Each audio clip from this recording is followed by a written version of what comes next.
Good morning and welcome to Crap to Cream. So we're embarking on another little adventure here. As some of you will be aware, I have got a left-hand drive crossmember on my left-hand to right-hand drive conversion MGB up in the shed. So now I've managed to get hold of the right crossmember for a right-hand drive car from an English built car. So I'm now going to change that over, and as part of that I'm also going to do a Spax conversion on the shock absorbers, and I'm also going to do a castor correction to try and make the steering a little bit lighter when it's in the turn. So I've acquired those parts now, and as you'll see on the bench behind me, I've been doing a little bit of painting. Not too sure about the colour selection, but they were the tins I had in the shed. So over here I have the bits for the crossmember 2 bodywork connections. So these are nolethane or whatever you want to call them. So I've got them there. Got a couple of pedal rubbers that have to be fitted as well there, it reminds me. I have now fitted the shock absorbers to the crossmember, 30 Newton meters these bolts here are. I always put anti-seize on them so that, yep, they can come off again. So yeah, 30 Newton meters they are. Been painted, it's got a bit of corrosion on it, but I had it sandblasted.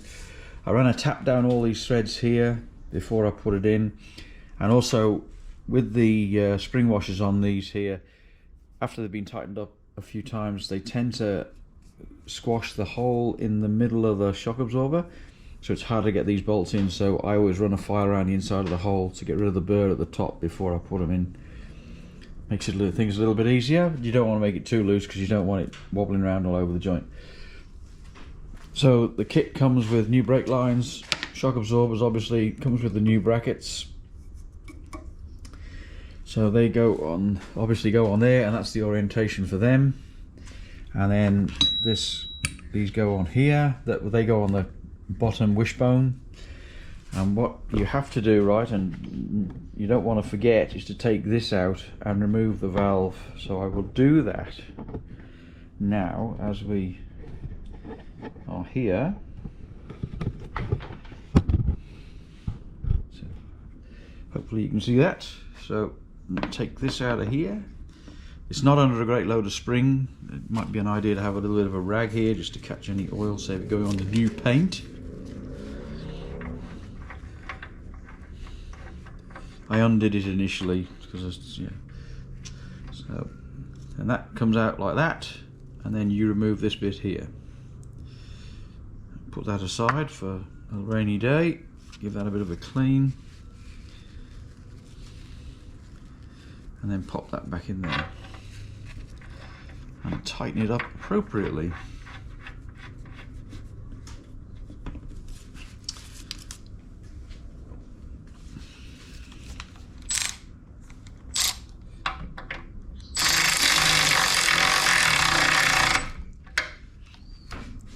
That's that done. So when you're doing this, it's either easier with the shock absorber off or with the bump stops removed, because the bump stops gets in the way of the spanner. You can get it, but it's just easier like it is there.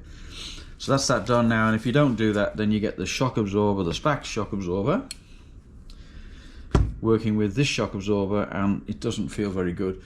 So after I've done this, I only put this here to hold it up out of the way, because now the shock absorber moves quite freely because the oil's being transferred between the cylinders.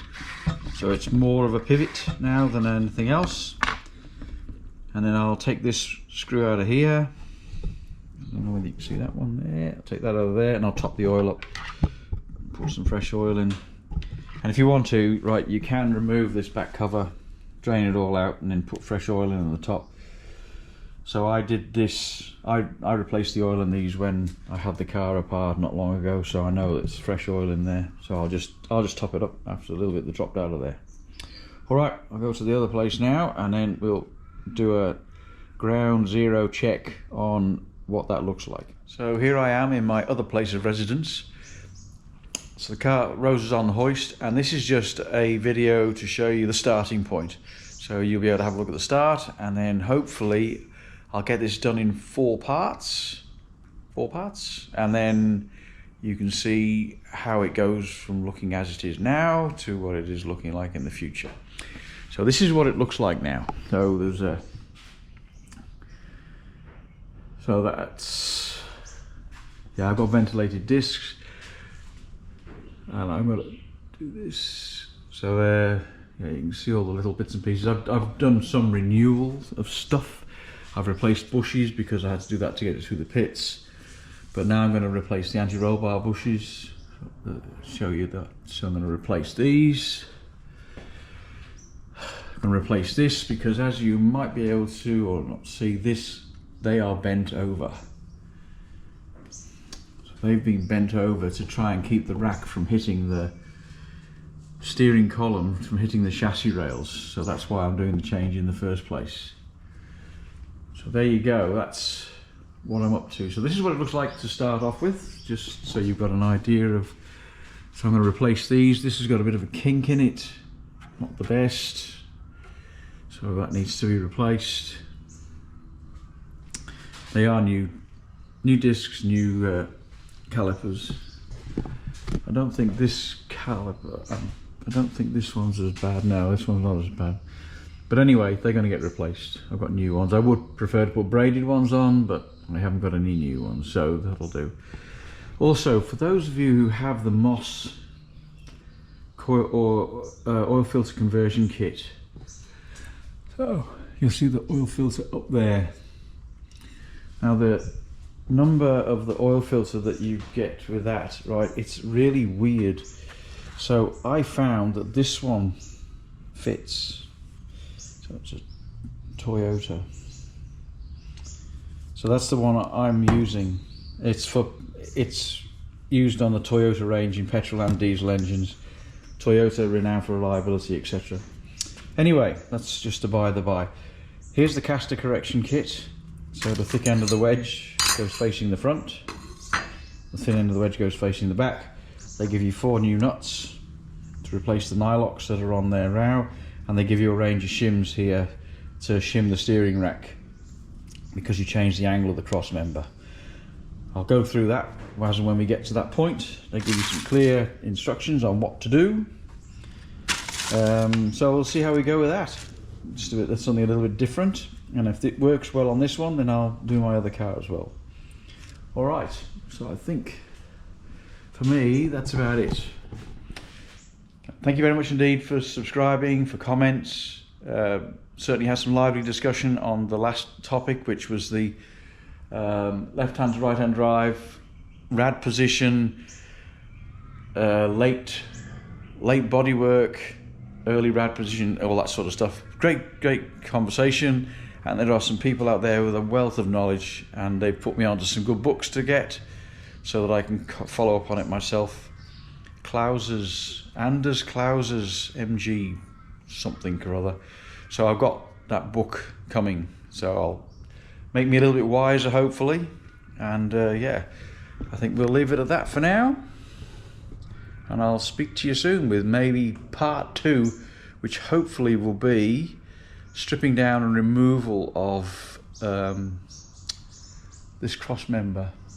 I won't put you through the pain of watching me undo every single bolt. I'll do it at significant stages. All right, bye for now. So good afternoon. I've now started stripping the front cross member down to get the front cross member off. So I'm taking various bits and pieces off. I'm not going to put you through the painful process because the majority of people who watch this have already taken cars apart and know how to do it. So these are just some of the things that I do, right? So I've now taken, or I've released the steering rack. I haven't actually taken it off yet. But what I've done here is when I disconnect the steering rack from the column, I put a mark on it. So I'm sure you can see that little yellow mark there where the split is, just to try and give me half a chance to get the steering wheel in the right position with the rack. I had the steering recently done, steering wheel alignment done and all that stuff, but Doesn't matter if it doesn't line exactly to the steering wheel off and correct it.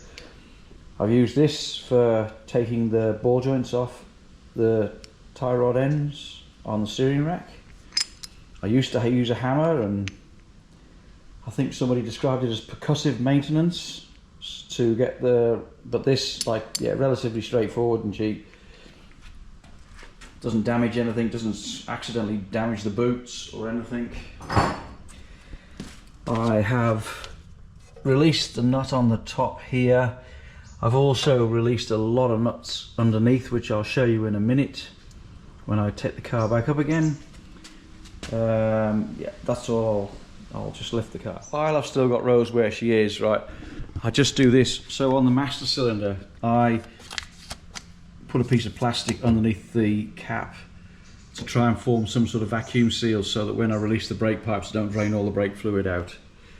I forgot to mention that before, but that's what I do with that, so that, yeah, it minimises the leakage onto the floor when I'm doing the brakes, disconnecting the brakes. So as part of the strip down now, what I've done is I've released a lot of the nuts and bolts.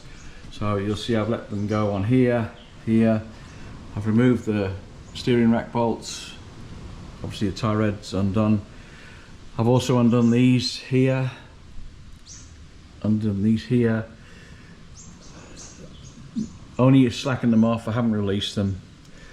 So what I will do now is I will lift this up, I will take this top bolt out of here and drop the whole suspension off in one piece, because all this is new, right? So there's a new kingpin, new bushes, so I don't need to strip everything down. So I'll just take it all off at the cross member here, because this is where it's got to be connected to the new cross member anyway.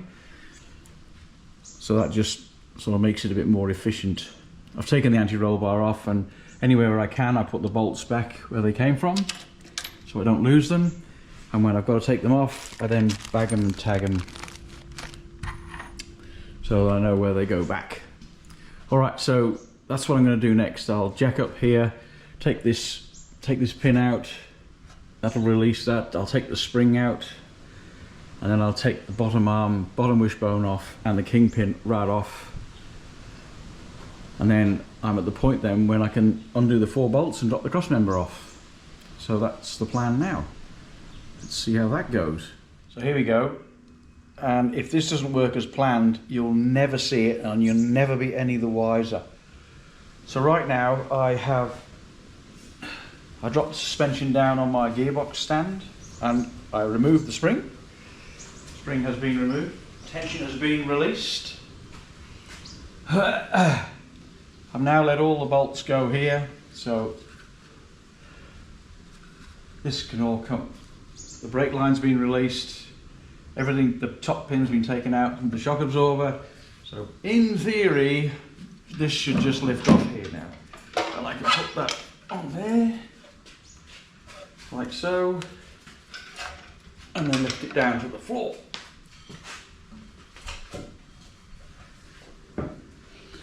When I'm doing stuff like this, I like to take as bigger pieces off as I can, so to minimise the strip down, especially when I've already overhauled all that other stuff. So I've got all new bolts for this. So now by rights, with any luck, if that shows that, the steering rack should also just magically just fall off. So there you go. So the steering rack's out now. Steering rack removed.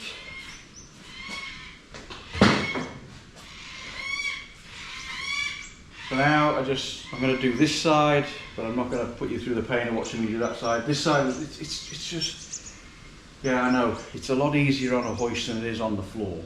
I understand that. But when I've got this one off, then this cross member will more likely look very similar to the previous video and what this will look like to go back on again. So anyway, I'll release the tension on this spring, I'll take this wishbone and kingpin and brake caliper and stuff off, and then I will undo the 4 bolts and hold the cross member and drop the cross member off. Not much brake fluid leaked out, but a bit did. so something else to clean up. Alright, so we'll call it quits at that, and I will just take that other side off and then we'll go from there. So here's the second one coming down, just to show you that it wasn't a fluke, and I'll try and do it so that I don't get in the way of the camera.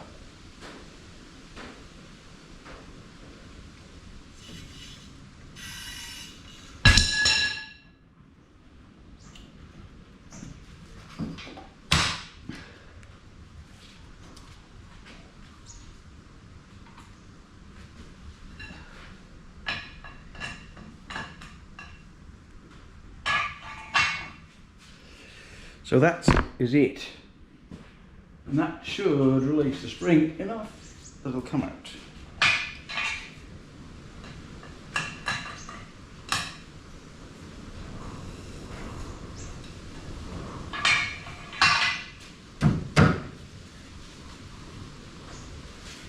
Well, it should come out anyway.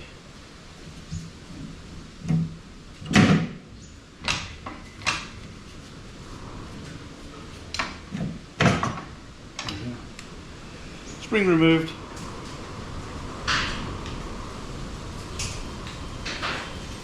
I'll try and keep the springs left and right because they are handed. The right one is slightly stronger than the left hand one. But anyway, so there you go. That's how I do it. And now I'll remove the bolts from here, drop this off as you saw me do with the other one, and just put it onto the floor. Alright. That went as planned, thank goodness. So here we are. I've now undone the 4 nuts on the bottom so that I can drop the crossmember out.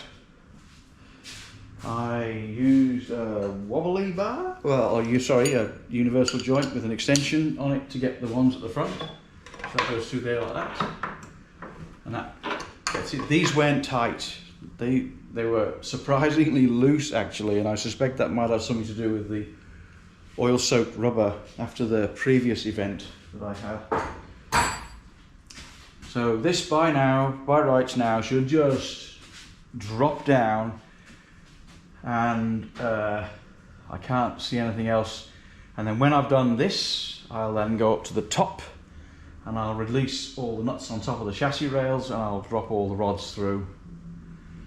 And then when I put it back in together again, I'll decide which way round I'm going to do it.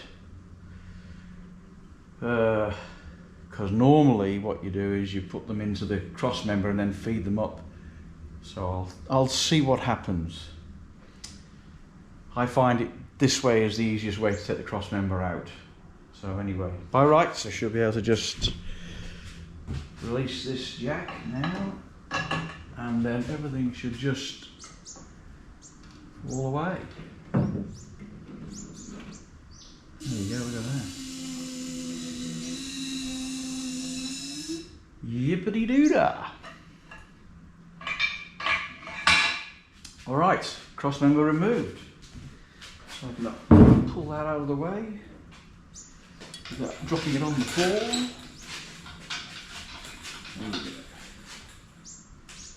And I'll go and rebuild the other one now and replace the rubber bushes from underneath. Yeah,